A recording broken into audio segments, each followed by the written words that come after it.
السلام علیکم ورحمۃ اللہ وبرکاتہ نحمدہ ونصلی ونسلم علی رسولہ الکریم اما بعد عن ابی ہریرہ رضی اللہ تعالی عنہ قال بینما رجل بفلاة من الارض فسمع صوتا في سحابة اسق حديقة فلان فتنحى ذلك السحاب فأفرغ ماءه في حرة فإذا شرجة من تلك الشراج قد استوعبت ذلك الماء كله فتتبع الماء فإذا رجل قائم في حديقته يحول الماء بمسحاته فقال له يا عبد الله ما اسمك؟ قال فلان للاسم الذي سمع في السحابة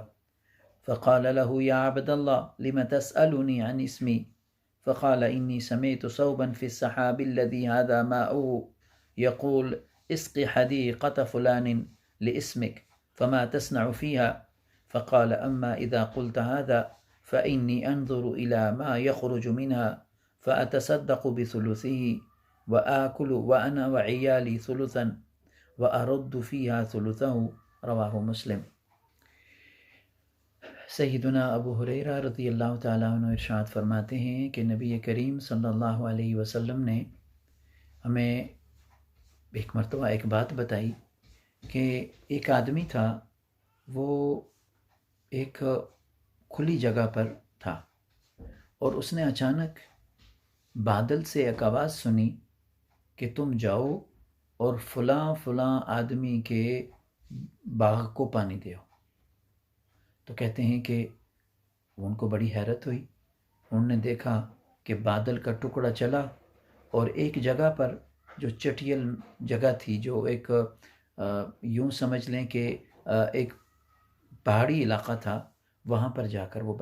پانی برسا۔ اچھا، وہ جب پانی برس گیا تو وہ سارا پانی ایک جگہ پر جمع ہو گیا اور یہ پانی ایک طرف بہنا شروع ہو گیا۔ تو یہ آدمی جنہوں نے یہ آواز سنی تھی اور دیکھا کہ بادل نے آ کر برسا اور اس کا پانی ایک جگہ جمع ہو گیا اور ایک طرف بہنا شروع ہو گیا، تو ان کے ذہن میں تجسس پیدا ہوا کہ دیکھوں تو صحیح کہ یہ ماجرا کیا ہے۔ تو وہ پانی جس طرف بہہ رہا تھا اس طرف چلنا شروع کر دیا انہوں نے، اور چلتے چلتے وہ ایک باغ کے کنارے پر پہنچ گئے اور وہاں دیکھا کہ ایک آدمی اپنے ہاتھ میں ایک پھاوڑا لے کر کھڑا ہے اور پانی کو اپنے باغ کو لگا رہا ہے، یعنی یہ جو پانی آ رہا ہے اس پانی کو اپنے باغ کی طرف کاٹ کاٹ کر لگا رہا ہے۔ جس طرح عمومی طور پر ذمہ دار جب پانی ہوتا ہے تو وہ اپنی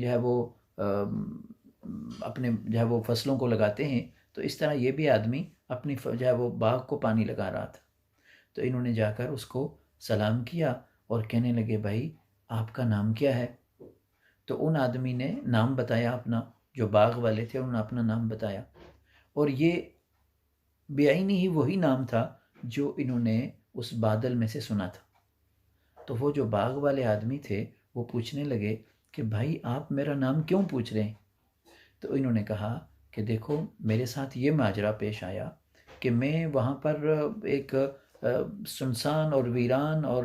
ایسی جگہ پر کھڑا تھا، چٹیل میدان میں کھڑا تھا، کہ میں نے اچانک بادل سے آواز سنی کہ اس نام کے آدمی کے باغ کو پانی دیو، اور یہ بادل کا ٹکڑا چلا اور یہ سارا جو ماجرا اس کے ساتھ پیش آیا تھا اس نے سارا سنایا۔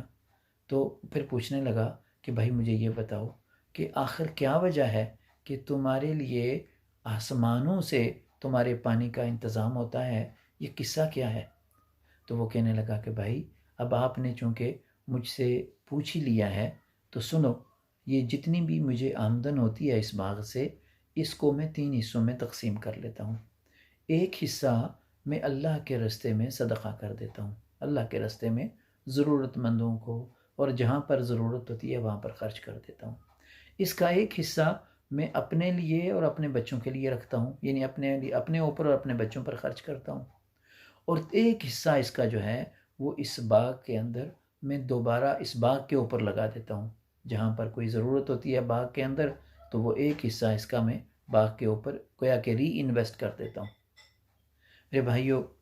کہتے ہیں کہ اس میں بڑے سبق ہیں اہل دانش کے لیے کہ میرے اللہ کا عجیب نظام ہے، عمومی طور پر یہ ہوتا ہے کہ لوگ یہ سمجھتے ہیں کہ اللہ تعالیٰ جو آدمی نیک کام کرتا ہے تو اللہ نیکی کا بدلہ آخرت میں عطا کریں گے، لیکن حقیقت کیا ہے؟ یہ جو بڑی آنکھیں کھولنے والی ہے کہ اللہ تعالیٰ جو نیک کوئی آدمی کام کرتا ہے تو اس نیکی کا بدلہ صرف آخرت میں نہیں دیتے، اس دنیا میں بھی جو ہے وہ اس کا کچھ حصہ لٹایا جاتا ہے اور اللہ کی مدد شامل حال ہو جاتی ہے۔ اللہ تعالیٰ ہر طریقے سے اس بندے کی نگہبانی کرتے ہیں، اس بندے کی مدد فرماتے ہیں، جیسا کہ ہمیں اس واقعے سے پتہ چلتا ہے۔ تو میرے بھائیوں، اس سے پتہ چلا کہ اگر آدمی یہ چاہتا ہے کہ وہ اللہ تعالیٰ سے اس کی مدد حاصل کر سکے اس دنیا میں، تو اس کا طریقہ یہ ہے کہ اپنے جو اس کے اگر تو وہ کوئی فارمر ہے یا کسان ہے تو اس کو چاہیے کہ جو غلہ وہ کماتا ہے اس میں سے جو ہے وہ کچھ حصہ رکھ لے جو اللہ کے راستے میں وہ صدقہ کر دیا کرے۔ ایک تو وہ ہے جس کو ہم عشر کہتے ہیں کہ جو بھی ہماری آمدن ہوتی ہے، شاید آپ میں سے بعض لوگوں کو پتہ نہیں ہوگا کہ جو بھی کسان کی آمدن ہوتی ہے اس میں سے جو ہے وہ اس لحاظ سے فرق ہوتا ہے کہ اگر وہ آدمی کی نہری زمین ہے یا بارانی زمین ہے تو اگر نہری زمین ہے تو اس میں سے 20واں حصہ وہ جو ہے وہ اللہ کے راستے میں اس نے دینا ہوتا ہے، اور اگر بارانی زمین ہے تو گویا اس کا 10واں حصہ اس نے اللہ کے راستے میں دینا ہوتا ہے۔ یہ ہوتا ہے کہ جو بھی اس کی ارننگز ہے، جو بھی اس کی آمدن ہوتی ہے کھیتوں سے، باغات سے، یا جو بھی فصل ہوتی ہے اس سے یہ کیفیت ہوتی ہے۔ اس کے علاوہ بھی اگر آدمی کی جو آمدن ہے، جو وہ اس کے ذرائع آمدن ہیں، اگر آدمی اس میں جو ہے وہ زکوٰۃ ہے۔ اب زکوٰۃ کتنی ہے؟ تو اس کا بڑا سمپل سا فارمولا ہے بھائی، کہ جو بھی آدمی کے پاس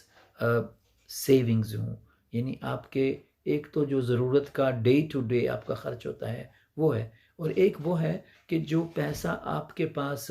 آپ کی ضرورت سے زائد ہے،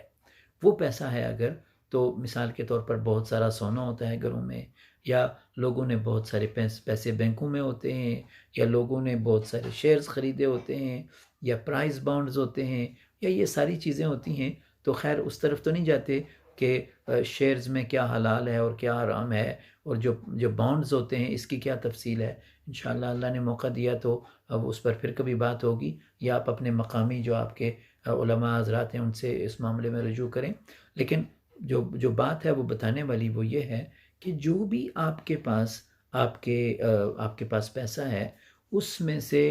2.5% یعنی 2.5% آپ نے ایک سال کے بعد، یعنی سال پورا آپ پیسے کو خرچ کریں، انویسٹ کریں، جو کچھ کریں، سال کے بعد آپ یہ کریں کہ حساب کریں اور اس کا 2.5% جو ہے وہ کسی غریب کو دے دیں۔ 2.5% کا کیا مطلب ہے کہ اگر آپ کے پاس 100 پاؤنڈ ہے مثال کے طور پر، یا 100 روپیہ ہے، اور یہ یاد رکھنے والی بات ہے کہ یہ ہمیں اللہ نے دیا ہے۔ ہم سے بڑے بڑے ذہین لوگ ہیں جو وہ بیچاروں کے پاس کچھ بھی نہیں ہے، بڑے بڑے عقل مند لوگ وہ جو ہے وہ بیکاریوں کی طرح جو وہ پھر رہے ہیں، ان کے پاس کچھ بھی نہیں ہے۔ تو یہ ہماری کوئی جو ہے وہ صلاحیت نہیں اور قابلیت نہیں ہے کہ ہمارے پاس اتنے پیسے آ گئے یا ہمارے پاس کچھ پیسہ آ گیا، یہ میرے اللہ کا فضل ہوتا ہے۔ اللہ تعالیٰ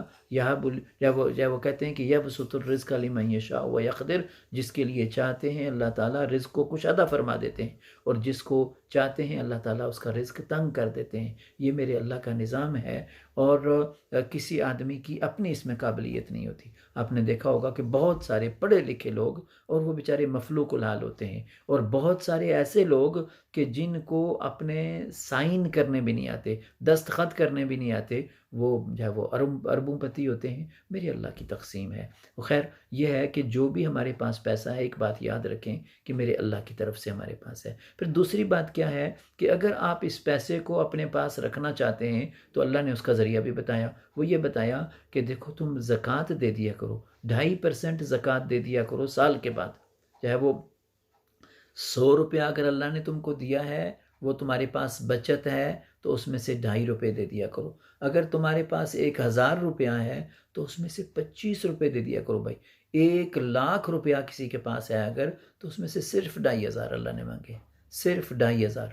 اور جو ہے وہ اگر کسی کے پاس 10,00,000 روپیہ ہے تو جو ہے وہ اس میں سے صرف 25,000 روپے آپ نے کسی غریب کو دینے ہیں۔ تو آپ ذرا سوچیں کتنے ہیں 10,00,000 روپیہ، اور اس میں سے صرف 25,000 آپ نے کسی غریب کو دینے ہیں۔ اگر آپ کے پاس پورا 100 روپیہ ہے، اس میں سے صرف 200 یعنی 2 روپے اور 50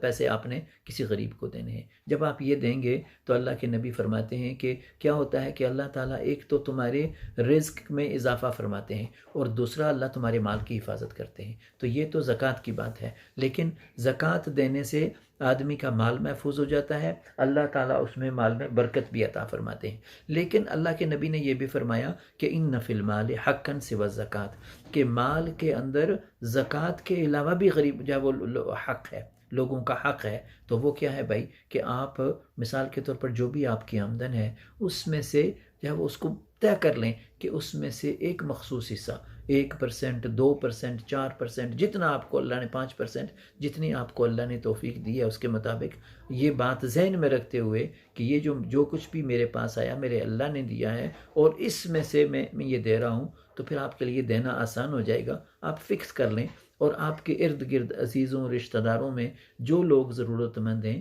ان کو جو ہے وہ یہ ان کا حصہ پہنچاتے رہیں۔ اللہ تعالیٰ آپ کو آپ کے رزق میں اضافہ فرماتے رہیں گے بھائی، اور